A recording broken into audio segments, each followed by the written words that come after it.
Civils et militaires dans la Première Guerre mondiale. De 1914 à 1918, l'Europe est le terrain d'affrontement de la Première Guerre mondiale que connaît l'humanité. Ce conflit sans précédent marque civils et militaires par sa violence et laisse l'Europe durablement transformée. Un conflit mondial. En 1914, la situation en Europe est tendue. Les rivalités concernant les colonies, l'industrie sont exacerbées. Deux alliances militaires sont en place. La Triple Alliance, qui comprend notamment l'Allemagne, l'Autriche-Hongrie et l'Empire ottoman, et la Triple Entente, qui comprend le Royaume-Uni, la France et la Russie. L'assassinat de l'héritier de l'Empire d'Autriche-Hongrie à Sarajevo en juin 1914 provoque une réaction en chaîne. L'entrée en guerre de tous les pays européens engagés dans ces alliances. La France entre en guerre en août 1914. La Triple Entente mobilise aussi les ressources et les troupes de ses colonies africaines et asiatiques. Elle est aussi rejointe par le Japon et l'Italie en 1915, puis par les USA en 1917. C'est donc un conflit mondial. Militaires et civils sont engagés et traumatisés par cette guerre totale.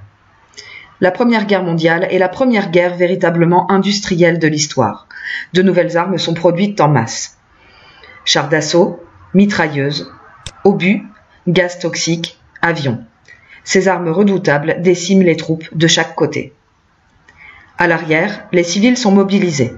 Les femmes remplacent les hommes dans les champs, à l'usine, sont embauchées comme munitionnettes dans les ateliers d'armement. Même les enfants sont touchés par le climat de guerre. La presse est muselée par la censure, interdiction de parler des revers subis par l'armée. Les civils subissent aussi des violences de masse, ils sont bombardés, maltraités. Certaines populations sont durement touchées. Ainsi, les Arméniens, une communauté qui vit en partie dans l'Empire ottoman, sont accusés de pactiser avec l'ennemi russe. L'Empire ottoman décide donc de les éliminer. C'est un génocide qui fait 1 300 000 morts. Au front, les soldats sont frappés physiquement et psychologiquement. Jusqu'en octobre 1914, ils connaissent une guerre de mouvement très meurtrière. Chaque assaut voit des centaines, des milliers de soldats mourir. À cette phase succède une guerre de position jusqu'en mars 1918. Les armées s'enterrent dans des tranchées, séparées par un no man's land. Les conditions de vie dans les tranchées, la proximité permanente de la mort, traumatisent de nombreux soldats. Le bilan humain est très lourd. Au total, 10 millions de soldats sont tués durant cette guerre et 9 millions de civils ont aussi perdu la vie. La guerre laisse aussi de nombreux blessés, les gueules cassées, durablement handicapés par les gaz toxiques ou les explosions d'obus.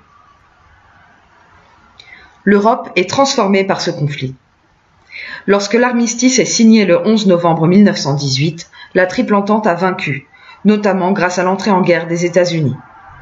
Le traité de Versailles, signé en 1919, redessine les frontières européennes en éclatant l'Empire d'Autriche-Hongrie et en rendant l'Alsace et la Lorraine à la France.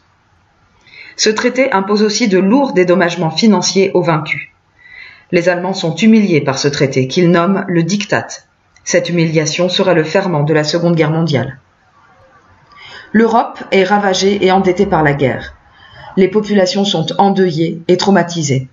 À la demande du président des États-Unis, Wilson, est créée la SDN, la Société des Nations, une organisation internationale qui doit permettre aux pays de dialoguer, coopérer et ainsi éviter un nouveau conflit. De nombreux mouvements pacifistes naissent alors partout en Europe. Les anciens combattants souhaitent que cette guerre soit la der des der. La guerre a aussi provoqué des bouleversements politiques. En Russie, la Première Guerre mondiale a précipité la chute du tsar Nicolas II.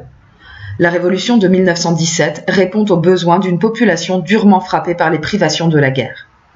Les bolcheviks, menés par Lénine, s'emparent du pouvoir et imposent un régime communiste. Cette révolution est un exemple enviable pour les ouvriers des autres pays. De nombreuses grèves et insurrections ouvrières éclatent dans toute l'Europe au lendemain de la guerre. Si l'on résume, la guerre de 1914-1918 est mondiale, industrielle. Elle touche les civils, mobilisés et frappés par la violence.